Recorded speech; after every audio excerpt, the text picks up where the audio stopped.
Hello students, welcome back. In the previous video, I explained the first two stanzas of the poem Palm Tree by Rabindranath Tagore.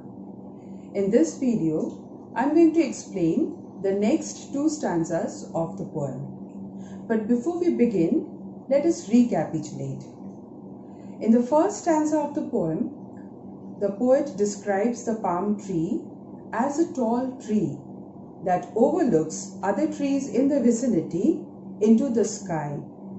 It wants to pierce the ceiling of grey clouds and fly away freely in the sky, but sadly it has no wings.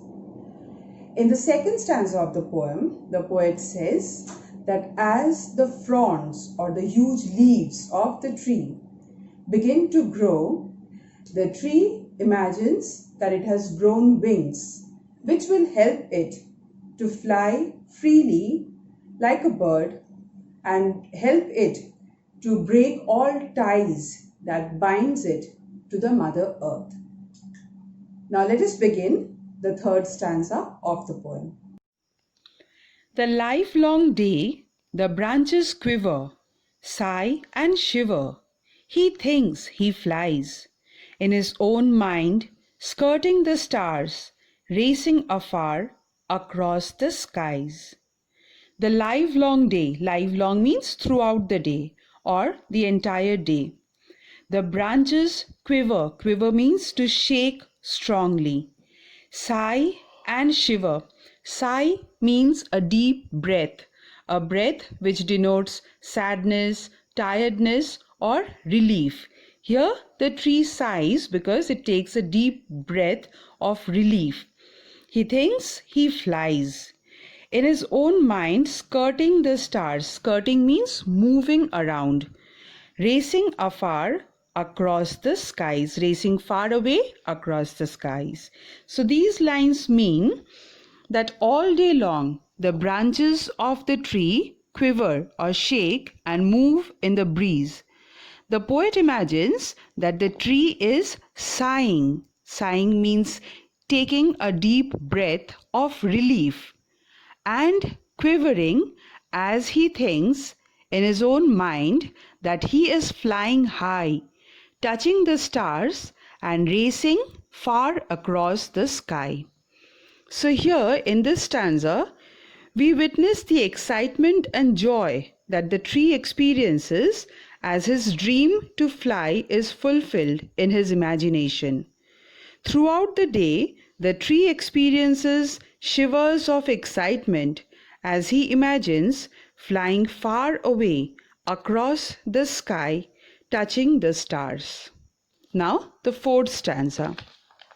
But when the wind is still at last and the leaves hushed, back homeward then he turns his thoughts, and Mother Earth that gave him birth he loves again.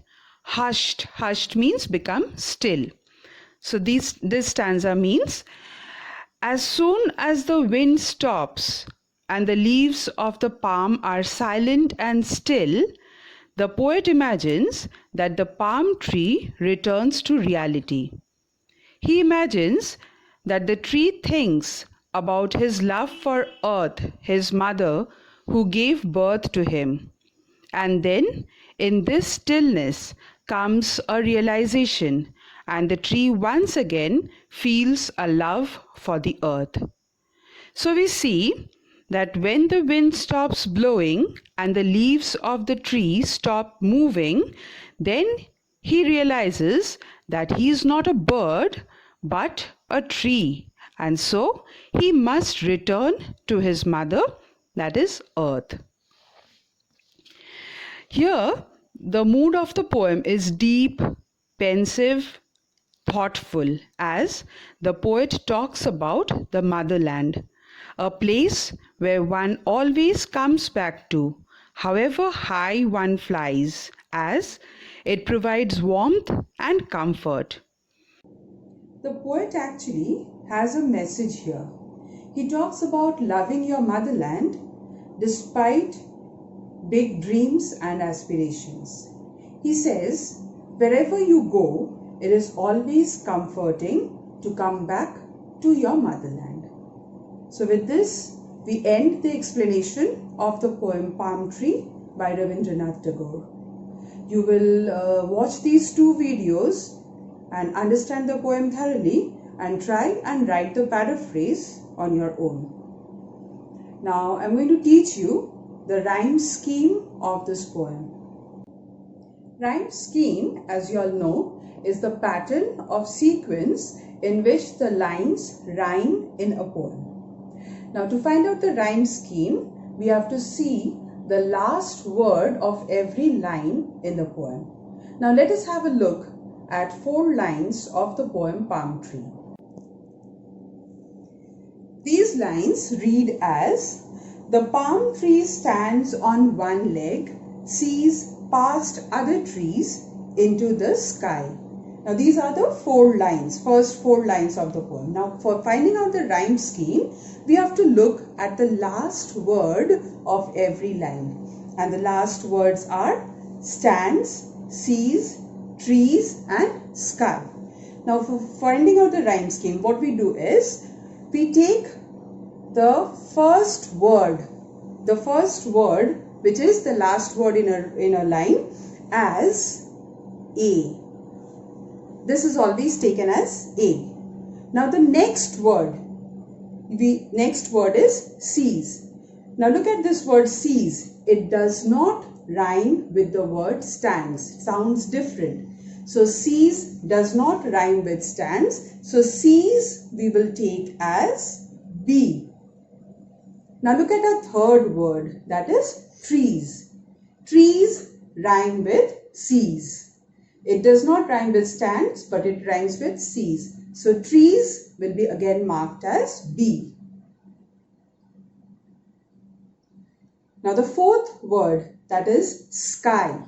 Sky does not rhyme with stands or seas and trees. So it sounds entirely different. So sky we will take as C. So our rhyming scheme is A, B, B, C. This is the rhyme scheme of the poem Palm Tree.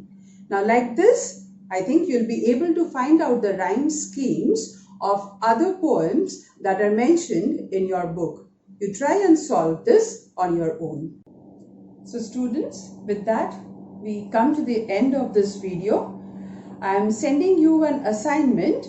You will write the answers in your classwork notebook. I hope you all enjoyed learning this poem Palm Tree. See you all in the next video. Till then, happy learning. Stay safe.